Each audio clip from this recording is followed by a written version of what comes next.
신일의 뉴스 정면 승부 언제나처럼 오늘 하루에 나타난 정치 뉴스 여러분께 전해드리고 또 함께 생각해보는 뉴스 인앤아웃으로 출발할 텐데요. 오늘 기다리신 분 많을 겁니다. 이유영 아나운서가 오늘 못 나온다고 지난 목요일부터 제가 말씀을 드렸는데요. 그렇습니다. 오늘 새로운 뉴페이스, 정말 아이돌틱한 진짜 아이돌 같은 아나운서 지금 자리에 있습니다. 이태원 아나운서 나와 있습니다. 어서 오십시오. 안녕하세요, 이태원입니다. 예, 진짜 아이돌 같아요. 얼굴도 주먹만 하고 와 진짜. 아마 지금 이우영 아나운서가 이걸 모니터링하면서 예. 네, 청취자분들이 가장 좋아하는 이우영 아나운서라고 매번 소개를 해주셨는데 원래 제가 굉장한 기회주의래가지고 말이 왔다 갔다 합니다. 네. 진짜 얼굴도 요만하고 아이돌이에요, 아이돌. 자꾸 이렇게 주먹을 저한테 갖다 대시면 저는 욕을 하시는 줄 알고 깜짝 놀랐네요. 이 주먹이 왜 욕이에요? 협박이지. 네. 근데 아니 진짜 제가 볼 때는 원래 이렇게 얼굴이 작았어요? 제가 작은 편인가요? 작아요. 그래요? 멀리서 봐도 작더라고. 감사합니다. 근데 사실은 옛날에 얼굴 작은 게 이렇게 칭찬이 아니었어요. 맞아요. 시대가 변하니까 얼굴 작은 게 칭찬이에요. 저희 어머니도 제가 얼굴이 더 작았으면 좋겠다라고 얘기했더니 예전에는 얼굴 작은 사람들을 고구마 머리라고 너무 작아서 머리에 든 거 없다라고 했다고. 그래서 얼굴이 크면 클수록 더 미남 미녀다 이 얘기를 하시더라고요. 어머님이 저보다 나이가 좀 미치실 것 같은데 저는 그런 얘기를 오늘 처음 듣습니다. 정말요? 고구마 머리. 예. 아니 옛날에는 이 미의 기준도 자꾸 변해요. 옛날에는 저 고등학교 다닐 때만 해도 배도 좀 나오고 이게 좀 키도 좀 작고 이런 애들이 이게 부잣집 애들 같이 생기고 이게 좋다 그랬거든요. 잘 먹고 잘 살아야 배도 나오니까요. 그러고 키가 그렇게 큰 걸 선호하지 않았어요, 옛날에는. 왜죠? 그걸 저한테 물어보시면 안 됩니다. 아니 이거하고 똑같이 우리 민족은 왜 김치를 먹을까요? 이거하고 똑같은 거죠. 이게 그러니까 이 미적 기준도 시대에 따라 자꾸 변하거든요. 네. 사실 양귀비도 지금 보면 그렇게 미인이 아니라고 그러더라고요. 그런데 어쨌든 이게 자꾸 변하기 때문에 그런데 지금은 얼굴 작은 게 최고죠. 예. 뭐 그렇다고 이우영 아나운서 얼굴이 크다, 머리가 크다 이런 얘기 절대로 아니에요. 예. 또 내일 나와서 따질까 무서워가지고. 참 그리고 여러분이 이제 얼마나 작으신지 우리 이태원 아나운서 얼굴이 얼마나 작으신지 확인하시려면 유튜브를 보시면 되고요. 제가 늘 드리는 말씀이지만 저희 방송은 열려 있습니다. 샵 0945 우물정 0945로 여러분이 의견을 제시하거나 대신 물어보고 싶은 일이 있거나 인터뷰 하시는 분들한테요. 이럴 때는 언제든지 우물정 0945 샵 0945로 여러분의 의견 보내주시면 저희가 기탄 없이 대신해서 여러분의 질문도 여쭤봐 드리고요. 그리고 의견도 반영해 드리도록 하겠습니다. 유료 문자입니다. 예, 네. 맞아. 짧은 글 50원, 긴 글 100원의 정보 이용료가 있습니다. 오늘 절 살려주셨어요. 큰일 날 뻔했어요. 네. 네. 자, 오늘 어떤 얘기부터 해볼까요? 네, 오늘 첫 번째 소식은요. 국민의힘 총선 체제 전환과 관련된 이야기를 나눠볼 텐데요. 국민의힘 김기현 대표가 이르면 다음 주에 내년 총선의 공천을 총괄하는 공천관리위원회를 띄워서 당을 본격적인 선거 모드로 전환할 것으로 보인다라는 소식이 들려왔습니다. 오늘 국민의힘 혁신위원회가 활동을 조기 종료했죠. 그리고 최근에 이 지지율 답보 문제가 있었습니다. 그러면서 김기현 당대표 체제에 대한 잡음이 나오고 있는데요. 이를 공관위를 통해서 돌파하려는 모습으로 풀이되고 있습니다. 2020년 4월에 치러졌던 지난 21대 총선 당시를 한번 살펴보면요.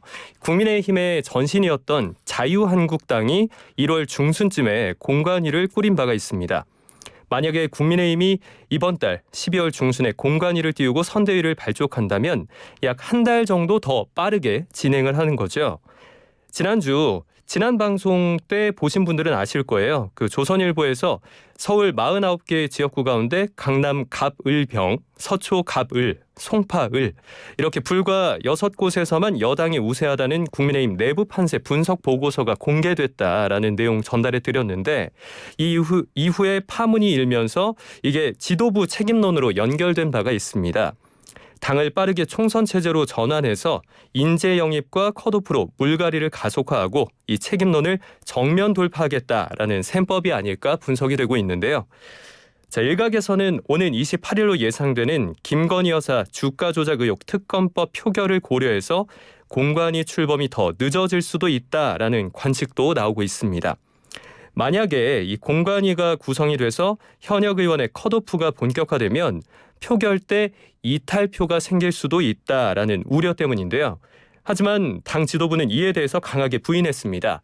쌍특검과는 무관하게 원래 일정대로 공관위를 구성하겠다라고 재차 강조한 건데요. 이런 와중에 이준석 전 대표와 하태경 의원 등을 중심으로 김기현 대표에 대한 사퇴 촉구가 이어지고 있습니다.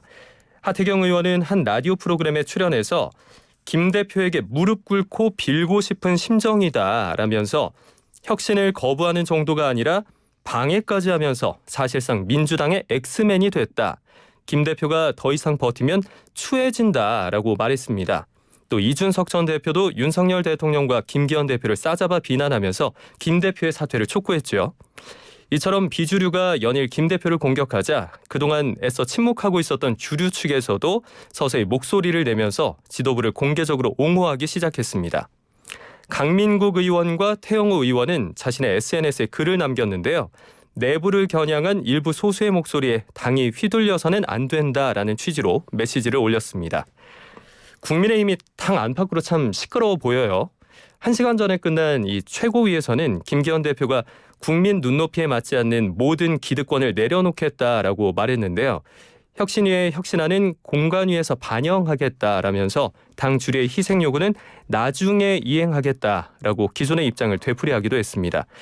김기현 대표의 거취와 관련한 잡음이 계속 나오고 있는데 이와 관련해서 뉴스인 부탁드립니다. 네, 사실 지금 이 김기현 대표가 지금 뭔가를 하겠다라고 얘기를 하는데 사실 약간 시기가 좀 그러니까 불출마라든지 험지 출마라든지 요것만 놓고 본다면 좀 시기를 놓친 측면은 분명히 있어요. 네. 그러니까 이제 혁신이가 그런 거 얘기했을 때 알겠다. 내가 뭐를 하든지 하긴 할 테니까 조금만 기다려달라. 뭐 이런 식으로 최소한 얘기를 했어야 되는데 아무런 얘기를 안 하고 알겠다. 뭐 혁신안을 우리가 실현하도록 하겠다. 뭐 이런 식으로 얘기를 했기 때문에 시기를 좀 놓치니까 어떤 식으로 나오게 되냐면 지금은 이제 대표직 사퇴해라. 네. 이게 이제 점점 요구가 커지게 되고 있는 건데요. 그거는 제가 볼 때는 그럴 수밖에 없는 행동을 스스로 좀 만든 측면이 있다. 이런 얘기를 할 수가 있는데 사실 자리를 이거는 내려놓을까요? 지금 그 얘기를 하려고 그러는데 네. 저는 그게 쉽지 않다고 보는 게 지금 당 지도부의 시각 이건 제 분석이 아닙니다. 이거는 보도된 거 뭐냐면 지금 자꾸 사퇴론 나오고 이러는 걸 당 지도부나 주류 측에서는 권력 투쟁이라고 바라보는 시각도 있다는 거예요. 보도된 바에 따르면 그러면 괜히 이 권력 투쟁이라고 생각하지는 않을 거 아니에요. 그 어떤 근거가 있을 텐데 그 근거는 저도 모르겠습니다만 중요한 거 만약 그렇게 생각한다면 자기가 내려놓을 때 내려놓더라도 여기서 밀려서 내려놓거나 사퇴하거나 하지는 절대로 않을 거라고 보고 네. 그래서 저는 사실 이게 또 쉽지가 않을 거라고 보고요. 세 번째는 우리가 선거 전략을 이렇게 볼 때 충격요법을 써야 될 때가 있거든요. 근데 그게 지금 총선이 아직도 4달이나 남았기 때문에 네. 이게 지금 충격요법 쓰면 이미 총선 때 되면 그 약발이 다 떨어져요. 너무 많이 남았군요. 너무 많이 남았어요. 그래서 그런 측면도 고려를 한다면 지금 이런 얘기 나오는 게 글쎄요. 저는 잘 모르겠는데 윤석열 대통령 당과 협력해서 100% 혁신을 완성해야 한다 이런 얘기를 했다고 하는데 그런데 이게 지금 100% 윤석열 대통령이 이뉴한 위원장하고 김기현 당대표하고 이렇게 같이 식사하면서 이런 얘기를 했다는 것이 지금 보도에 나오고 있는데 이걸 가지고 또 이제 어떤 해석이 나오냐면 그러면 윤 대통령은 혁신이한테 힘을 실어주나 지금 이런 얘기가 나오고 있는데요. 자 이거 보세요. 예전에 맨날 얘기 나왔던 게 뭐예요. 당과 대통령실에 있어서의 수직적 관계 아닌 수평적 관계. 만일 그 논리대로 한다면 지금 김기현 대표 버티고 있는 거 아니에요. 네. 예? 그런데 100%를 완성해야 된다고 윤석열 대통령이 얘기를 했다면 제가 볼 땐 진짜 버티고 있는 거다. 그렇다면 이건 수직적 관계는 아니죠. 대립적 관계는 수직적 관계라고 얘기할 수 없죠. 네. 그래서 어떤 얘기가 진짜인지는 모르겠지만 제가 생각할 때에는 쉽게 해결될 수 있는 문제는 아니다. 단 제가 그냥 말씀드리는 건데 김기현 대표가 사퇴를 하든 안 하든 김기현 대표 체제로 이렇게 나가선 총선 승리가 어렵다. 오케이. 그렇다면 대안을 얘기를 해야 돼요. 대안을 구체적으로 얘기를 하면서 이렇게 해서 2분 정도를 비대위원장으로 해가지고 우리 다시 시작합시다. 뭐 이런 얘기를 해야지. 무조건 당신 내려와. 이렇게 되면 사실은 총선을 더 어렵게 만드는 것은 아닌지 네. 전 그렇게 생각을 합니다. 그리고 사실 제가 한 가지만 더 얘기한다면 선거 국면에서 당대표의 역할은 한 50 정도밖에 안 돼요. 나머지는 선대위원장 뭐 이런 거거든요. 그러니까 이게 선거가 가까울수록 맨 처음에 당대표의 역할이 중심이 어디로 가냐면 공관위원장으로 가고 그다음에 선대위원장으로 가거든요. 네. 그렇기 때문에 당대표 내려와라 막 그러고 비대위 꾸려라. 제가 볼 때에는 비대위를 꾸리던 말든 그거는 제가 알 바가 아닌데 확실한 거는 선대위원장 같은 사람은 전권을 주면서 소위 말해서 과거지향적인 회고형 투표를 미래지향적인 전망형 투표로 바꿀 수 있는 사람을 내놔야 된다. 이것만은 확실하죠. 지금 비대위 뭐 당대표 내려와라. 글쎄 저는 그 얘기가 이렇게 맞는지 모르겠어요. 왜냐하면 선거 갖고 올수록 당대표 역할은 점점 적어지거든요. 네. 예. 자 넘어갑시다. 그럼 두 번째 뉴스 살펴보겠습니다. 예. 두 번째 주제 이준석, 이낙연 신당 창당 이슈입니다. 신당 창당을 준비 중인 국민의힘 이준석 전 대표와 함께 더불어민주당 이낙연 전 대표도 신당 필요성을 적극적으로 언급하면서 이들의 움직임이 내년 총선에 어떤 영향을 미칠지 이목이 쏠리고 있는 상황입니다. 특히 두 사람이 서로를 높이 평가하면서 힘을 합칠 가능성까지 열어놨는데요. 과연 손을 잡고 공동으로 신당을 창당할 수 있을지 여기에도 초미의 관심사로 사람들의 이목이 쏠리고 있는데요. 정치권에서는 두 사람의 연대를 놓고 엇갈린 전망이 나오고 있습니다. 먼저 두 사람이 공동 창당할 경우 단숨에 제3지대의 구심점으로 떠오를 것이다 라는 분석이 있고요. 또 반면에 이념적으로 교집합을 찾기 어려운 이 두 사람이 서로 손을 잡는 건 쉽지 않을 것이다. 혹은 창당을 하더라도 용두사미에 결국 그치고 말 것이다 라는 그런 반론도 나오고 있습니다. 이준석 전 대표가 공언한 마지노선은 오는 27일이죠. 윤석열 대통령의 국정운영 방식과 당정 관계에서 의미 있는 변화가 없을 경우에 국민의힘을 탈당하고 신당을 창당하겠다 이렇게 예고했는데요.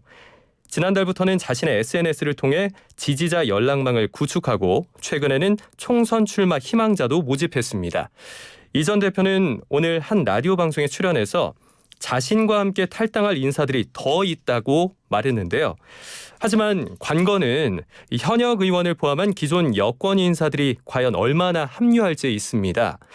비주류 3선인 하태경 의원이나 이 전 대표의 측근으로 불리는 이른바 4인방 천하용인 있죠? 천하람, 허은하. 김용태, 이기인 이 그룹도 사실상 이 탈당에 적극 동조하는 모습은 보이지 않고 있습니다. 한편 이낙연 측을 한번 살펴보면요. 이낙연 전 대표는 지난달 말에 자신의 싱크탱크인 연대와 공생이 개최한 포럼에서 창당 가능성을 열어놓은 뒤에 지난주 금요일 언론 인터뷰에서는 도움닫기가 필요한 단계다라면서 사실상 신당을 준비 중이라는 해석을 낳았습니다. 지금까지 이재명 사당화를 비판하면서 개선을 요구했지만 뚜렷한 응답이 없다고 보고 당에 남을 이유가 없다라는 명분을 확보해가는 과정으로 풀이되는데요. 오늘 오후에는 최근 민주당을 탈당한 이상민 의원과도 접촉했죠. 만남 이후에 이상민 의원이 언론과의 인터뷰에서 이재명 사당화가 된 민주당을 재건해야 한다라는 뜻을 이낙연 전 대표에게 전했고 이 전 대표도 이에 공감했다라고 말했습니다. 민주당 측에서는 이 전 대표의 호남 지지세가 예전 같지 않고 또 국무총리와 당대표까지 지낸 사람이 제3세력을 꾀하는 건 자기 혼선이다라면서 신당의 성공 확률을 낮게 평가하는 분위기인데요.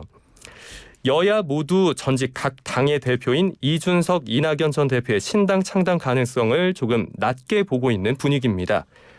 지금의 움직임이 공천 국면에서 유리한 결과를 이끌어내기 위한 압박 수단이다라는 평가도 나오고 있는데요. 이에 대한 해석과 함께 과연 가치관과 이념적인 차이가 있는 이 두 사람이 공동 창당을 할 수 있을지 여기에 대한 의견도 좀 부탁드립니다. 이 가능성은 제로죠. 그런데 이제 이 왜 만나겠다라고 얘기를 하냐면 최소한도 지금 양당 체제의 부정성을 강조하고 그거를 더 막 드러내 보이기 위해서 두 사람이 전략적인 제휴를 할 필요가 있다라는 것이 이게 연대가 아니고 네. 뭐 이게 연합도 아니고 왜냐하면 뭐 이준석 전 대표 그랬잖아요. 뭐 새로운 보수적인 어떤 이런 모습을 보여주겠다. 이낙연 대표가 보수로 가진 않지 않습니까? 네. 이거는 가능성은 제로고 단지 이제 필요에 의해서 잠시 제휴를 할 수는 전 있다고 봅니다.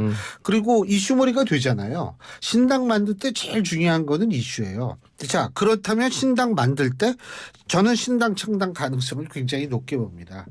어차피 지금 정도면은 선을 넘었어요. 네.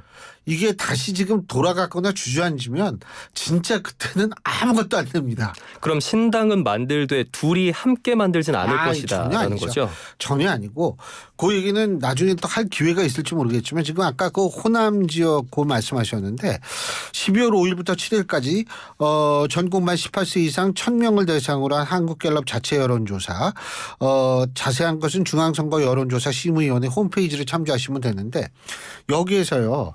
호남에서 민주당 지지율이 51%가 나와요. 그런데 TK 지역에서 국민의힘 지지율이 66%가 나옵니다. 이 얘기는 결국 뭐냐면 66% 나왔어요. 이 여론조사에서. 네. 근데 원래 호남 지지율 호남에서는 민주당이 한 60% 넘게 나와야 돼요. 근데 지금 51% 나왔거든요. 네. 그것도 사실 오른 거예요. 예전에는 좀 더 낮게 나온 적도 있어요. 그리고 지금 호남 지역에서 이 무당층이 33% 나왔어요. 이 여론조사에서. 그렇다면 뭐냐면 사실은 호남 지역의 유권자들이 민주당 지지를 하긴 하지만 그게 상당히 안정적이지 않고 흔들린다라고 볼 수 있는 여지가 충분하다는 거죠. 네.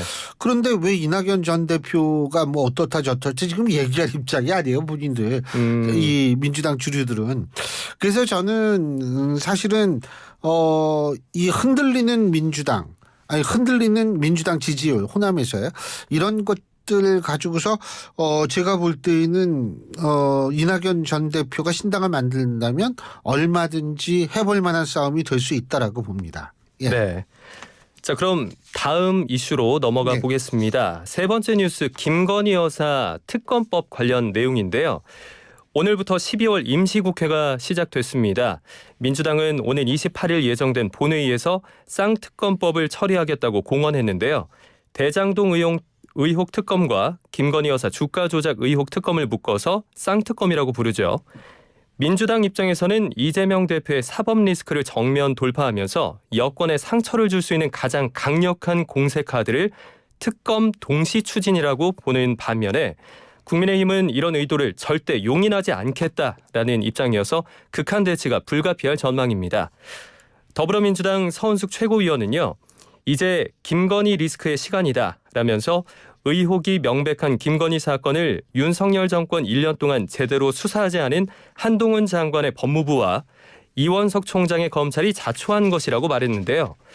민주당은 또 윤 대통령이 특검 법안의 거부권을 행사할 경우 민심의 역풍을 맞을 것이다라고 경고하기도 했습니다.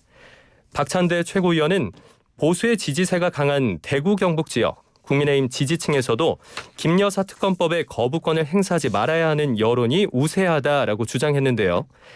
이재명 대표의 체포동의안 본회의 표결 당시 여권으로부터 이재명 방탄 프레임 공세를 당했던 민주당이 이제 역으로 김건희 방탄 프레임을 들고 나왔다고 볼 수 있습니다.